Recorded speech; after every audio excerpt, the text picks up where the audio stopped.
Hello everyone. Let's today do the third chapter of your civics book, Electoral Politics. इस chapter को अभी हमने detail में पढ़ा है, तो I will just be giving a short summary to you. इस चैप्टर में हमने क्या क्या देखा है, इलेक्टोरल पॉलिटिक्स होता क्या है। ये सबसे पहले हमने ये देखा कि इलेक्टोरल पॉलिटिक्स क्या है। इलेक्शन के लिए जो पॉलिटिक्स होता है उसे हम इलेक्टोरल पॉलिटिक्स कहते हैं, और इलेक्शन जो है वो डेमोक्रेसी के लिए सबसे ज्यादा इम्पोर्टेंट है। इसी दो चीज के बारे में हम इस चैप्टर में देखने वाले हैं। तो इस चैप्टर में जो हमारा पहला टॉपिक था वो था वाई इलेक्शंस, इलेक्शंस की जरूरत क्यों है। अब इलेक्शंस की क्यों जरूरत है ये हमने पिछले चैप्टर्स में भी देखा है, चैप्टर 1 और 2 में, कि डेमोक्रेसी में जितना पॉपुलेशन है, ठीक है, एक कंट्री के अंदर जितने भी लोग हैं, जितने भी सिटीजन्स हैं, वो एक जगह बैठकर डिस्कशन करके कोई भी डिसीजंस नहीं ले सकते पूरे कंट्री के लिए, क्योंकि इतने ज्यादा लोग हैं एक कंट्री के अंदर। तो हमें अपने रिप्रेजेंटेटिव्स को चुनने की जरूरत है। हम इलेक्शन के द्वारा अपने रिप्रेजेंटेटिव्स को चूज करते हैं, जो जाकर पार्लियामेंट में हमारे बिहाफ में हमारी बातों को रखते हैं, उसको डिस्कस करते हैं, और उस पर फिर लॉ बनाते हैं, और उससे कंट्री को गवर्न किया जाता है या कंट्री को चलाया जाता है। ठीक है, इसलिए हमें इलेक्शंस की जरूरत है। उसके बाद जो सेकंड टॉपिक आता है इस चैप्टर में वो है why do we need elections. तो हमारा जो कंट्री है उसमें हम क्या देखते हैं, ये general democracy through out the world, जहां जहां भी जिस कंट्रीज में डेमोक्रेसी है पूरे वर्ल्ड में, वहां पर हमने क्या देखा है कि इलेक्शंस होते हैं जहां पर लोग अपने रिप्रेजेंटेटिव्स को चूज करते हैं, जिन पे वो विश्वास रखते हैं और जिन पे ये रिस्पॉन्सिबिलिटी डालते हैं कि आप मेरे बिहाफ में मेरे इंटरेस्ट को नेशनल लेवल पे या फिर स्टेट लेवल पे या म्यूनिसिपल कॉर्पोरेशन लेवल पे हमारे जो प्रॉब्लम्स हैं उनको आप डिस्कस करो, उसको सॉल्व करने की कोशिश करो और कंट्री को गवर्न करने का काम करो। ठीक है, अब जो एक इलेक्शन होता है उसमें एक वोटर को क्या क्या चॉइसेस होते हैं। ठीक है, तो जब हम रिप्रेजेंटेटिव्स को चूज करते हैं या अपने रिप्रेजेंटेटिव्स को वोट देते हैं, तो वो हमारे लिए क्या करते हैं, वो पार्लियामेंट में या स्टेट असेंबली में बैठकर हमारे लिए लॉज बनाते हैं, जिन लॉज को फिर हम सब लोग पूरे कंट्री में फॉलो करते हैं। फिर जो पार्टी विन करती है इलेक्शन में वो गवर्नमेंट फॉर्म करती है, और गवर्नमेंट जो है वो मेजर पॉलिसी डिसीजंस लेता है, कंट्री में किस टाइम पे क्या किया जाएगा, किस डिपार्टमेंट पे कितना खर्च करना है, एजुकेशन पे, मेडिकल हेल्थ पे, डिफेंस पे, अलग अलग सेक्टर्स पे, कंट्री के अलग अलग सेक्टर्स पे कितना खर्च करना है, स्कूल्स कैसे चलेंगे, सब कुछ गवर्नमेंट जो है वो डिसाइड करती है। और ये सब चीज हम कैसे करवाते हैं, ये सब हम इनडायरेक्टली करवाते हैं जब हम अपने रिप्रेजेंटेटिव्स को वोट करके चूज करते हैं। ठीक है, अब क्योंकि हम जानते हैं कि हमारा जो कंट्री है वो डेमोक्रेसी है और हम डेमोक्रेसी में इलेक्शंस करवा रहे हैं, तो जो इलेक्शन प्रोसेस है वो भी डेमोक्रेटिक होना चाहिए, मतलब वो फ्री एंड फेयर होना चाहिए, जहां पर हर किसी को वोट करने का इक्वल राइट हो और हर किसी को चुनाव लड़ने का भी उतना ही राइट हो। ठीक है, तो इलेक्शन को डेमोक्रेटिक बनाने के लिए क्या क्या चाहिए। सबसे पहले हमें चाहिए सबके पास चॉइस होना चाहिए, चूज करने का सबके पास ऑप्शन होना चाहिए, और हर एक वोट का इक्वल वैल्यू होना चाहिए। ठीक है, ऐसा नहीं है कि इतने साल तक के लोगों का वोट का वैल्यू ज्यादा होगा या इतने साल के वोट लोगों के वोट का वैल्यू कम होगा, मेन का वोट का वैल्यू ज्यादा होगा या वेमेन के वोट का वैल्यू कम होगा, ऐसा कुछ भी नहीं है। जो भी 18 साल से ऊपर है वो वोट कर सकता है और हर एक वोट का सेम वैल्यू होगा। ठीक है, ये हमारा राइट है डेमोक्रेटिक इलेक्शन करवाने के लिए। सेकेंड है कि हमारे पास डिफरेंट डिफरेंट कैंडिडेट्स होने चाहिए, एक कॉन्स्टिट्यूएंसी से, एक जगह से कम बहुत सारे पार्टीज के अलग अलग लोग चुनाव लड़ते हैं, और उनमें से हम चूज करके जो हमें अच्छा लगता है उनको हम वोट करते हैं, उस कैंडिडेट को वोट करते हैं। तो एक डेमोक्रेसी में इलेक्शन जो होता है या एक इलेक्शन को डेमोक्रेटिक बनाने के लिए ऑप्शंस बहुत जरूरी है, कि वोटर के पास ऑप्शंस हो, अलग अलग कैंडिडेट्स हो जिनको वो वोट कर पाए। ऐसा ना हो कि उनके एरिया से सिर्फ एक ही कैंडिडेट हो और आपको मजबूरी है कि आपको उसको ही वोट देना पड़ेगा। थर्ड क्या है, वोट्स जो है वो रेगुलर इंटरवल पे होने चाहिए। इलेक्शन जो है वो हर एक कुछ सालों पर एक फिक्स टाइम पर होने चाहिए। ऐसा नहीं है कि एक बार कंट्री जब इंडिपेंडेंट हुआ उस टाइम पर वोट हो गया और फिर कभी वोट नहीं हुआ, या 10-20 साल के बाद, 30 साल के बाद कभी एक बार वोट हो रहा है। ऐसा इरेगुलर प्रोसेस नहीं होना चाहिए वोटिंग का। एक सिस्टम होना चाहिए कि हर एक कितने साल के बाद वोट होगा, जहां पर लोग फिर से अपना मत बताएंगे कि वो लोग किसको अपना रिप्रेजेंटेटिव मानते हैं, और किसको चुन रहे हैं अपने रिप्रेजेंटेटिव के तौर पे। तो हमारे कंट्री में हमें पता है सारे इलेक्शंस हर 5 साल के बाद होते हैं। फोर्थ क्या है, लोग जिस कैंडिडेट को सबसे ज्यादा वोट कर रहे हैं वही इलेक्शन जीतना चाहिए। ठीक है, लोग जिस कैंडिडेट को पसंद करते हैं वही इलेक्शन को जीतना चाहिए, तभी वो फ्री एंड फेयर इलेक्शन है, ताकि लोगों का मत सामने आ रहा है। फिफ्थ है, election should be conducted in free and fair manner where people can choose as they really wish. और लोगों के ऊपर कोई सी भी तरह का कोई दबाव नहीं होना चाहिए, कोई डर नहीं होना चाहिए, कोई जबरदस्ती नहीं होनी चाहिए। वोटिंग के टाइम पर लोग फ्री होने चाहिए, जिस कैंडिडेट को जो इंसान पसंद करता है, जो वोटर जिस कैंडिडेट को पसंद करता है उसको वो जाकर वोट कर सके, ये फ्रीडम होनी चाहिए। अगर ये 5 पॉइंट्स एक डेमोक्रेटिक कंट्री में फॉलो किए जाते हैं इलेक्शन के टाइम पर, तो हम कहते हैं कि वो कंट्री डेमोक्रेसी है, और वहां पे जो इलेक्शंस भी हो रहे हैं, वहां पे जो गवर्नमेंट फॉर्म हो रही है वो डेमोक्रेटिकली इलेक्टेड गवर्नमेंट है। ठीक है, अब ये सारे जो कंडीशंस हैं वो देखने में काफी सिंपल लगते हैं, लेकिन जब हम एक्चुअल प्रोसेस में जाते हैं इलेक्शन करवाने के, तो ये सारे जो 5 पॉइंट्स हैं इतने सिंपल नहीं है। अब हमारा जो नेक्स्ट क्वेश्चन आता है इस चैप्टर में वो ये है कि क्या पॉलिटिकल कंपटीशन अच्छी बात है? पार्टीज के बीच में जो कंपटीशन होता है, लोगों को, वोटर्स को पार्टीज जो लुभाने की कोशिश करते हैं अलग अलग वादे करके, लालच देकर, क्या ये सही चीज है? क्या ये डेमोक्रेसी में ऐसा होना चाहिए? तो इसका आंसर जो हमने बुक में पढ़ा है वो ये है कि पॉलिटिकल कंपटीशन जो है वो एक अच्छी चीज है। क्यों अच्छी चीज है? क्योंकि हमने इसको डिटेल में डिस्कस किया था विथ एग्जाम्पल कि किस तरह से जो रूलिंग पार्टी है, जो एक बार इलेक्शन जीत चुकी है, जिसने गवर्नमेंट फॉर्म किया है, वो उसको ये प्रेशर रहता है कि अगर वो जीतने के बाद भी अगर काम नहीं करेगी, किसी भी तरह का डेवलपमेंटल वर्क नहीं करेगी, सिटीजन्स को जो चाहिए वो काम नहीं करेगी, तो अगले इलेक्शन में वो पार्टी चुनाव हार जाएगी। और जबकि जो पार्टी अभी चुनाव हारी हुई है, जिसका गवर्नमेंट नहीं है, उसको भी ज्यादा से ज्यादा काम करना पड़ता है लोगों के फेवर में, लोगों के हित के लिए, सिटीजन्स के लिए, कंट्री के डेवलपमेंट के लिए, क्योंकि अगर उसे नेक्स्ट इलेक्शन में जीतना है तो उसे दिखाना होगा कि वो एग्जिस्टिंग गवर्नमेंट से कैसे बेटर है। ठीक है, किस तरह से वो अभी जो गवर्नमेंट जैसा काम कर रहा है उससे बेटर पॉलिसीज लेके आएगी, लोगों का ध्यान ज्यादा अच्छे से रखेगी और कंट्री को ज्यादा अच्छे से चलाएगी। इसलिए जो पॉलिटिकल कंपटीशन है वो एक अच्छी चीज है।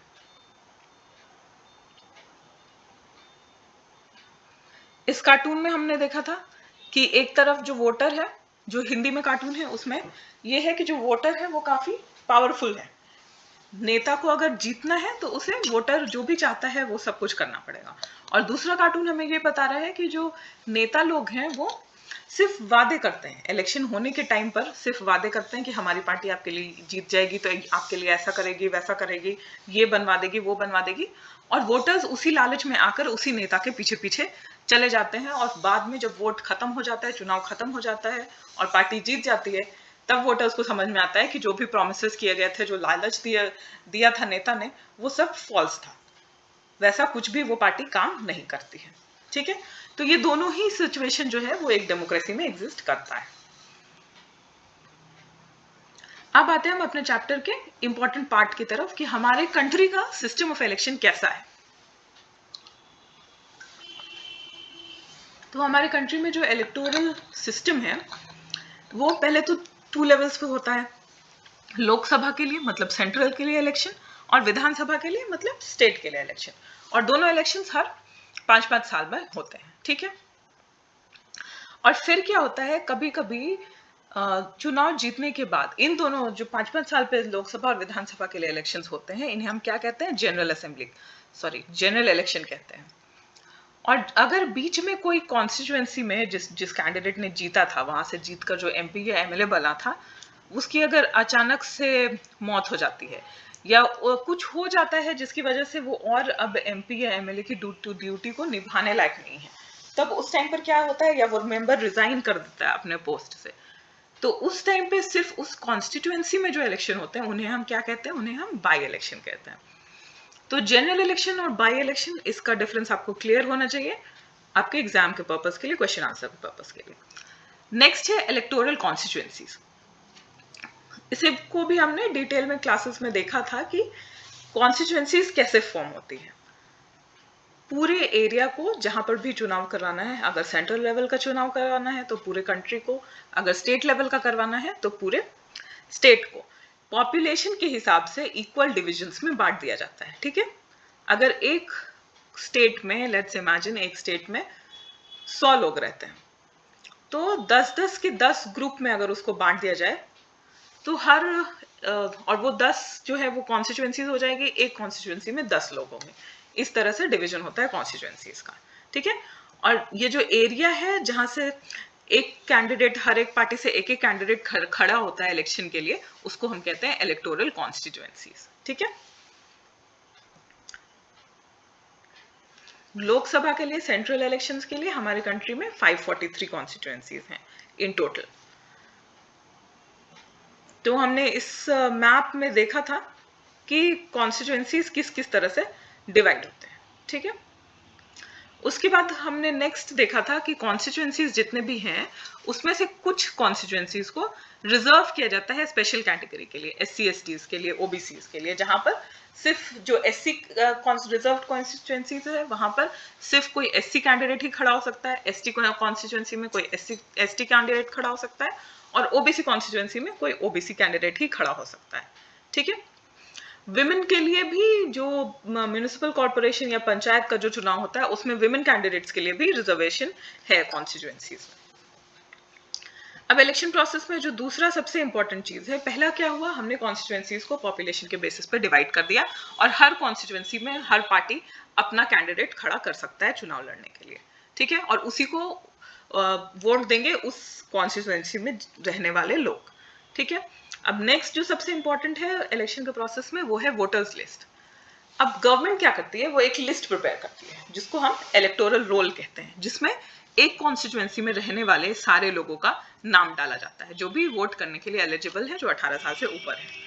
अब इसको हर इलेक्शन आने के पहले अपडेट किया जाता है वोटर लिस्ट को, ताकि जो लोग उस एरिया से जा चुके हैं या वहां नहीं रहते हैं या मर चुके हैं उनके नाम को हटा दिया जाए, और नए लोग जो एरिया में आ गए हैं या जो पहले 18 साल के नहीं थे अब 18 साल के हो चुके हैं वैसे लोगों को नाम को इंक्लूड किया जाए। ठीक है, तो वोटर लिस्ट भी काफी जरूरी है वोट को फ्री एंड फेयर इलेक्शन करवाने के लिए, क्योंकि तभी हम ये कह सकते हैं कि वहां पर लोगों को equal representation, equal voting rights मिला है। अगर उनका नाम ही नहीं होगा वोटर लिस्ट में तो उनको वोटिंग का राइट्स ही नहीं मिलेगा। ठीक है, तो जो हमारे फंडामेंटल प्रिंसिपल है हमारे डेमोक्रेसी का कि ईच पर्सन का ईच वोट और इक्वल वैल्यू का वोट, वो नहीं हो पाएगा। फिर इस मैप में हमने देखा था कि 412 जो है वो जनरल कॉन्स्टिट्यूएंसीज है पूरे सेंटर के इलेक्शन के लिए, लोकसभा इलेक्शन के लिए, 84 रिजर्व्ड SC के लिए है और 47 रिजर्व्ड ST के लिए है। ठीक है, तो ST के जो सीट्स हैं वो ट्राइबल एरियाज में ही हमको ज्यादा देखने को मिलते हैं, उड़ीसा, झारखंड, छत्तीसगढ़ इन एरियाज में ज्यादा है, और महाराष्ट्र, गुजरात के कुछ पार्ट में।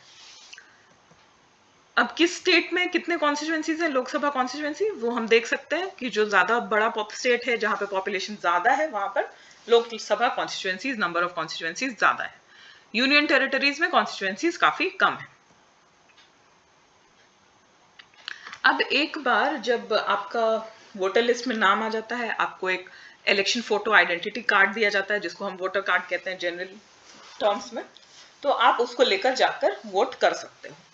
उसके बाद क्या होता है, वोटर लिस्ट प्रिपेयर करने के बाद जो कैंडिडेट्स चुनाव लड़ने के लिए खड़े हो रहे हैं हर एक कॉन्स्टिट्यूएंसी से, उनको जाकर इलेक्शन कमीशन के पास अपना नॉमिनेशन फाइल करना होता है। नॉमिनेशन फाइल करने का मतलब वो लोग जाकर इलेक्शन कमीशन को जाकर एक फॉर्म फिलअप करते हैं, इलेक्शन कमीशन के पास जाकर एक फॉर्म फिलअप करते हैं जहां पर उन्हें अपना नाम, सारा डिटेल्स देना होता है, और साथ में ये भी बताना होता है कि उनके अगेंस्ट में कितने क्रिमिनल केसेस हैं जो अभी तक पेंडिंग हैं, उनके पास प्रॉपर्टी और उनके पूरे फैमिली को मिलाकर उनके पास प्रॉपर्टीज कितनी है, और कितने उन्होंने किसी से लोन लिया है, उधार लिया है, बैंक से लोन लिया है, ये सारी चीजों को डिस्क्लोज करना होता है, और उनका एजुकेशनल क्वालिफिकेशन कितना है, उनके पास क्या क्या डिग्रीज है, और ये तीनों चीज को पब्लिक तक पहुंचाती है, ये काम है इलेक्शन कमीशन का। ठीक है, अब जैसे वोट करने के लिए 18 साल से लोग अलाउड है वोट करने के लिए, वैसे ही इलेक्शन लड़ने के लिए 25 साल से आप इलेक्शन लड़ सकते हो, कोई भी 25 साल का आदमी इलेक्शन लड़ सकता है। अब यहाँ पर हमने देखा था कि पार्टी जिस आदमी को खड़ा करती है किसी भी कॉन्स्टिट्यूएंसी में, तो उसे हम क्या कहते हैं कि उसे पार्टी ने टिकट दिया है इलेक्शन लड़ने का। फिर हमने यहाँ पर इस टॉपिक में एक और डिस्कशन देखा था एजुकेशनल क्वालिफिकेशन के ऊपर, कि जितने भी लीडर्स हैं जो भी इलेक्शन लड़ते हैं, कैंडिडेट्स जो इलेक्शन लड़ते हैं, क्या उनको पढ़ा लिखा होना जरूरी है, और क्यों हमारे कॉन्स्टिट्यूशन में कोई प्रोविजन नहीं है, सिर्फ एज को ही दिया गया है कि 25 साल का जो है वो इलेक्शन लड़ सकता है, कोई एजुकेशनल क्वालिफिकेशन उसका क्राइटेरिया नहीं है, जैसे कि 10th पास होना या 8th पास होना या फिर सिर्फ लिटरेट होना, कहीं पर भी एजुकेशन क्वालिफिकेशन को नहीं लिया गया है। क्यों? क्योंकि इससे जो है, जैसे वोटिंग राइट्स में इक्वालिटी नहीं आएगा अगर कोई भी क्राइटेरिया रख दिया जाएगा, तो उसी तरह से इलेक्शन लड़ने के लिए अगर एजुकेशन क्वालिफिकेशन रख दिया जाता है तो हर आदमी के पास ये इक्वल अपॉर्चुनिटी नहीं होगी कि वो जाकर इलेक्शन लड़ सके। अगर सिर्फ लिटरेट लोग जो पढ़े लिखे हैं वही लोग अगर इलेक्शन लड़ सकते हैं, तो ये क्या होगा, ये हम अनपढ़ लोगों को ये अपॉर्चुनिटी डिनाई कर रहे हैं कि वो इलेक्शन आकर लड़ सकें। तो ये एक फुल्ली फंक्शनल रिप्रेजेंटेटिव डेमोक्रेसी नहीं होगा, क्योंकि कुछ लोगों को ये मौका नहीं दिया जा रहा है कि वो अपने आप को या अपने इंटरेस्ट को गवर्नमेंट के सामने रिप्रेजेंट कर सके या गवर्नमेंट मेकिंग में पार्टिसिपेट कर सके।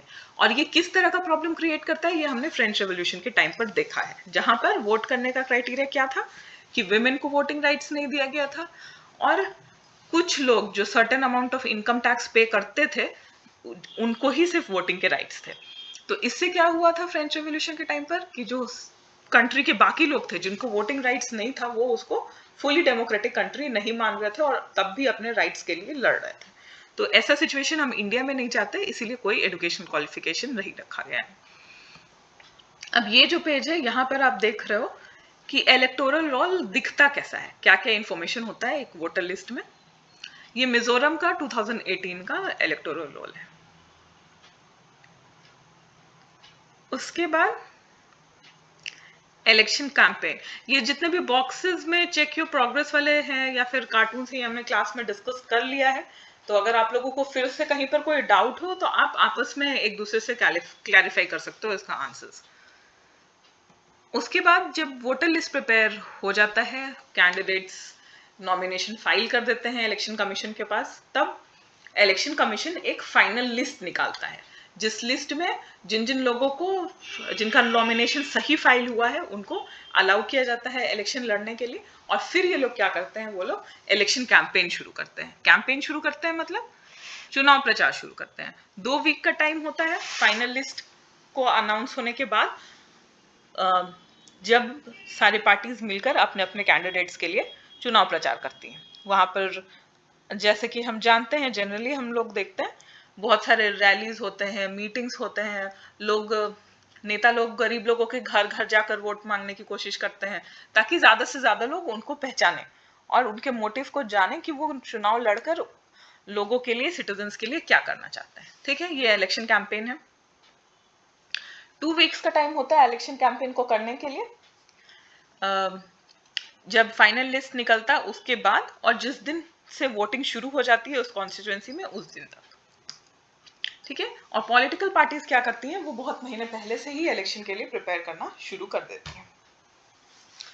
अब यहाँ पर कुछ फेमस स्लोगन्स हैं जो कि टाइम टू टाइम अलग अलग पार्टीज ने इश्यूज को रेज किया है सिटीजन्स के सामने अपने आप को वोट दिलवाने के लिए। अब एक कोड ऑफ कॉन्डक्ट है जो सारी पॉलिटिकल पार्टीज मिलके इन्होंने अपने लिए ही एक कोड ऑफ कंडक्ट बनाया है जो कि वो इलेक्शन के टाइम पर फॉलो करती हैं। ठीक है, और हमारा जो इलेक्शन लॉ है उसके अकॉर्डिंग क्या क्या पॉलिटिकल पार्टीज नहीं कर सकती हैं इलेक्शन के टाइम पर।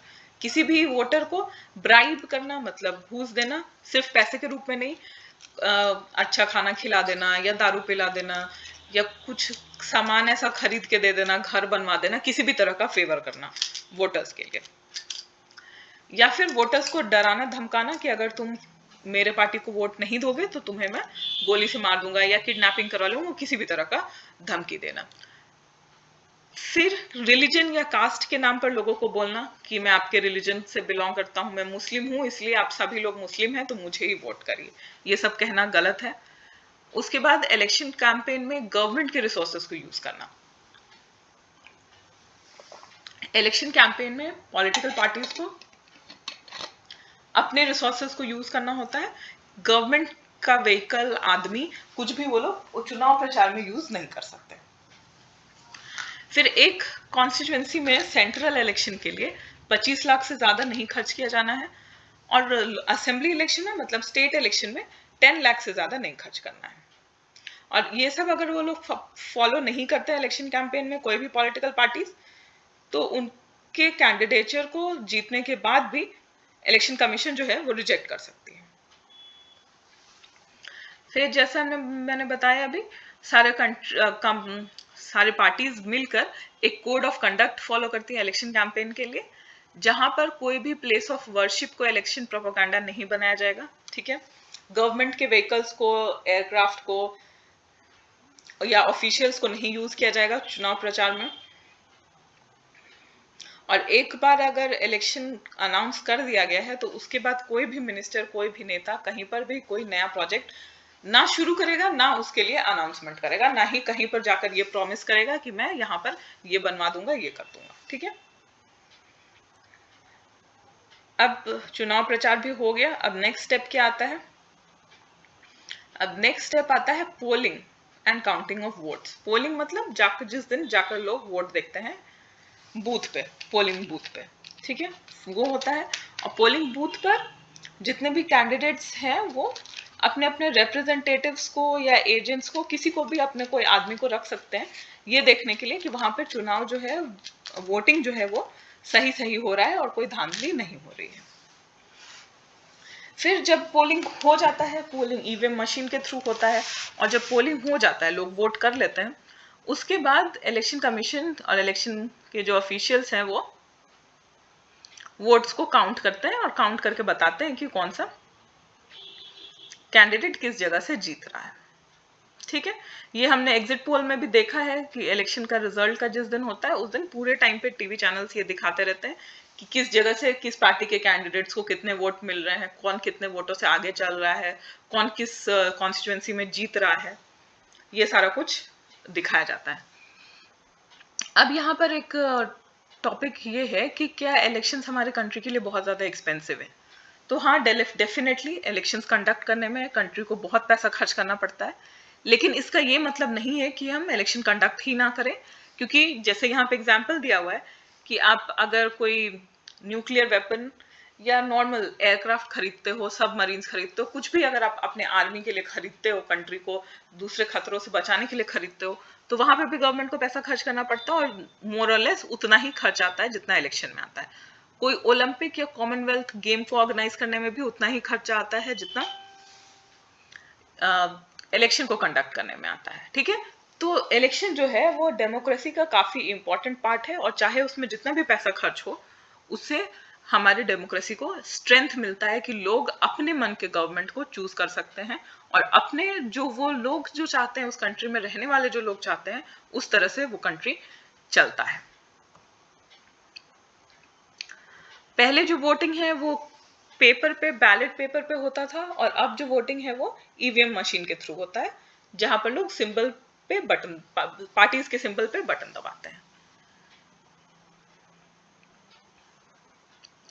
नेक्स्ट जो इंपॉर्टेंट टॉपिक है आपके बुक में वो है इंडिया में इलेक्शंस डेमोक्रेटिक है या नहीं, किस तरह से डेमोक्रेटिक है। तो अभी हमने पूरा प्रोसीजर देखा इलेक्शंस में क्या क्या होता है, ठीक है।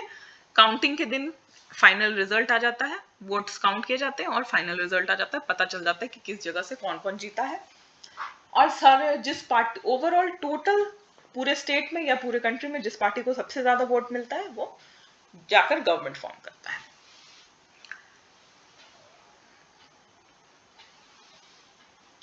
अब इंडिया का जो इलेक्शन प्रोसेस है, क्या वो डेमोक्रेटिक है या नहीं है, इसको देखने के लिए हम कुछ इंपॉर्टेंट पॉइंट्स को देखते हैं। तो पहला हमें देखना है कि जो वोटर लिस्ट है वो अपडेटेड होना चाहिए और जेन्युइन उसमें नेम्स होने चाहिए। ऐसे लोगों के नेम्स होने चाहिए जो एक्चुअली में उस कॉन्स्टिट्यूएंसी में रहते हैं, ऐसे लोग नहीं जो मर चुके हैं या एग्जिस्ट ही नहीं करते या उस कॉन्स्टिट्यूएंसी से जा चुके हैं, ये सब नहीं होना चाहिए। वोटर लिस्ट जो है वो प्रॉपरली अच्छे से प्रिपेयर होना चाहिए, अप टू डेट होना चाहिए। रूलिंग पार्टीज को गवर्नमेंट का जो भी फैसिलिटीज है, एयरक्राफ्ट है, बसेस है, जो कुछ भी है, उसको मिसयूज नहीं करना चाहिए इलेक्शन कैंपेन में। और वोटर्स को किसी भी अनलॉफुल मीन से डराकर धमकाकर या लालच देकर वोट नहीं लेना चाहिए। तो हमारे कंट्री में इलेक्शन करवाने के लिए जो बॉडी है उसको हम क्या कहते हैं? इलेक्शन कमीशन कहते हैं, ठीक है। और उसको उसके जो चेयरमैन होते हैं, उसके जो हेड होते हैं, उसको कहते हैं इलेक्शन कमिश्नर। और इस इलेक्शन कमिश्नर को अपॉइंट कौन करता है? प्रेसिडेंट अपॉइंट करता है। और हमारे इलेक्शन कमीशन को काफी ज्यादा पावर्स है, उसको गवर्नमेंट की भी बात सुनने की जरूरत नहीं है और वो कंप्लीटली इंडिपेंडेंट है। इलेक्शन कब होगा, कहाँ होगा, कैसे होगा, उसका सारा व्यवस्था करना, सारा इंतजाम करना और अच्छे से कंडक्ट करवाना। साथ ही ये देखना कि जो इलेक्शंस हो रहे हैं वो फ्री एंड फेयर हैं कि नहीं। अगर कहीं पर किसी बूथ पे कोई प्रॉब्लम होता है, फ्री एंड फेयर इलेक्शंस नहीं होते हैं, उस दिन गोलीबारी हो जाती है, कुछ मिसहैपनिंग हो जाता है, तो फिर से री इलेक्शन करवाना भी इलेक्शन कमीशन के पास ही ये पावर है कि वो डिसाइड कर पाए कि वहां पे री इलेक्शन करवाने की जरूरत है या नहीं है, ठीक है। और हमने देखा है जनरली कि इलेक्शन कमीशन को उसी तरह का इंडिपेंडेंस है जिस तरह का जुडिशरी को है हमारे कंट्री में। उसके काम में कोई भी गवर्नमेंट दखल अंदाजी नहीं कर सकती है। तो जितना हमारे कंट्री में इलेक्शन कमीशन पावरफुल है, उतना पावरफुल इलेक्शन कमीशन शायद ही किसी कंट्री में है। अब दूसरा जो फीचर है या दूसरा जो पॉइंट है जिससे ये पता चलता है कि हमारे कंट्री में डेमोक्रेटिक है या नहीं इलेक्शन प्रोसेस, वो इससे पता चलता है कि कितने परसेंटेज ऑफ लोग इलेक्शन में विश्वास रखते हैं और आकर वोट देते हैं। तो यहाँ पर यूके के साथ हमारे कंट्री का कंपैरिजन दिया गया है, जहां पर हम देख रहे हैं कि यूके में पहले शुरुआत के टाइम पर ज्यादा लोग वोट करने आते थे और अब वो धीरे धीरे कम होता जा रहा है। और हमारे कंट्री में उल्टा है, पहले कम लोग वोट करने जाते थे और अब वो धीरे धीरे बढ़ रहा है। तो पीपल टर्न आउट मतलब कितने नंबर्स ऑफ जो वोटर लिस्ट में जितने लोगों का नाम है उसमें से कितने नंबर ऑफ वोटर्स एक्चुअली आकर उस इलेक्शन में वोट दे रहे हैं, ठीक है। तो हमारा जो वोटर्स टर्नआउट है वो भी आगे बढ़ रहा है। इसका मतलब है कि लोगों को कंट्री के डेमोक्रेसी में, इलेक्शन प्रोसेस में फेथ है और वो ये सोचते हैं कि वो अगर जाकर वोट करेंगे तो अपने मन का, अपने हिसाब का अच्छा गवर्नमेंट कंट्री में फॉर्म करवा सकते हैं जो कंट्री को अच्छे से चलाएगा।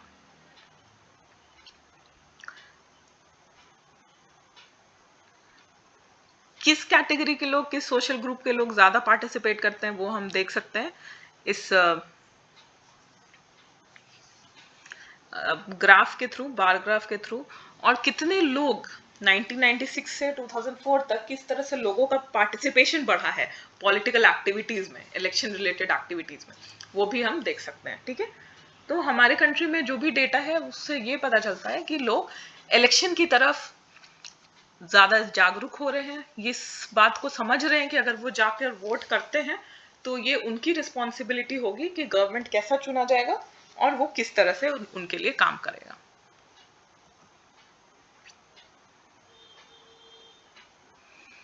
उसके बाद ये है कि जो इलेक्शन का आउटकम है, इलेक्शन का जो रिजल्ट आता है, उसको जो पार्टीज हार जाती है, जो इलेक्शन में हार जाती है जो पार्टीज, उसको एक्सेप्ट करती है या नहीं करती है।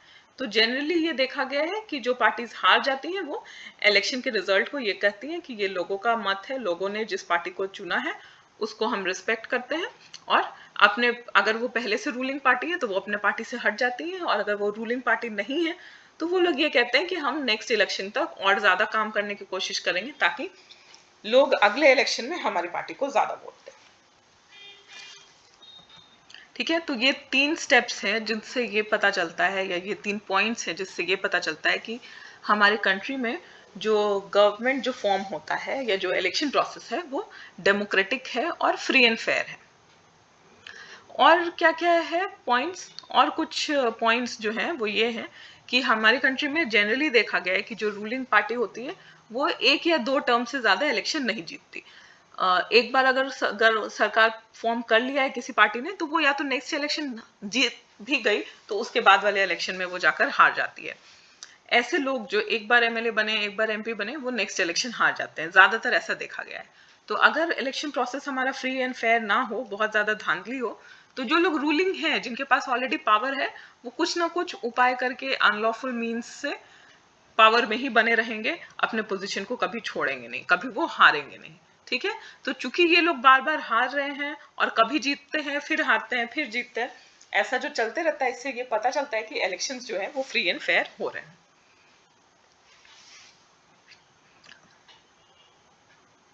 अब फ्री एंड फेयर इलेक्शंस को करने में क्या क्या चैलेंजेस हैं, ठीक है, क्या क्या प्रॉब्लम्स आता है free and fair free and fair election को करवाने में।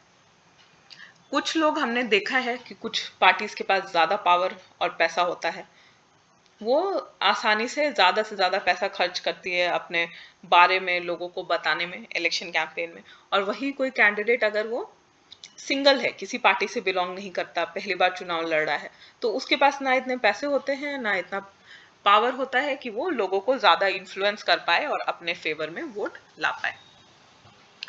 ठीक है, तो यही है कि इलेक्शन में हर किसी के लिए, हर ऑर्डिनरी सिटीजन के लिए भी लेवल प्लेइंग फील्ड नहीं है, सबको इक्वल अपॉर्चुनिटी नहीं है। कुछ लोगों को एडवांटेज है अपने पावर और पैसे की वजह से या उनके फैमिली बैकग्राउंड की वजह से, और कुछ लोगों को डिसएडवांटेज है।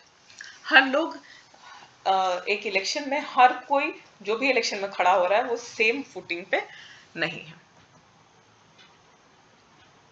और फिर पैसे से भी देखा गया है कि जो लोग इलेक्शन जीत जाते हैं, जब गवर्नमेंट बनाने का टाइम आता है तो बहुत सारे एमपीज को, एमएलएस को पैसे देकर पार्टीज खरीदती हैं ताकि वो अपना आपको मेजॉरिटी साबित कर सके और गवर्नमेंट बना सके। तो ये सारे प्रॉब्लम्स हैं जो एक फ्री एंड फेयर डेमोक्रेसी में इलेक्शन कंडक्ट करवाने में आते हैं।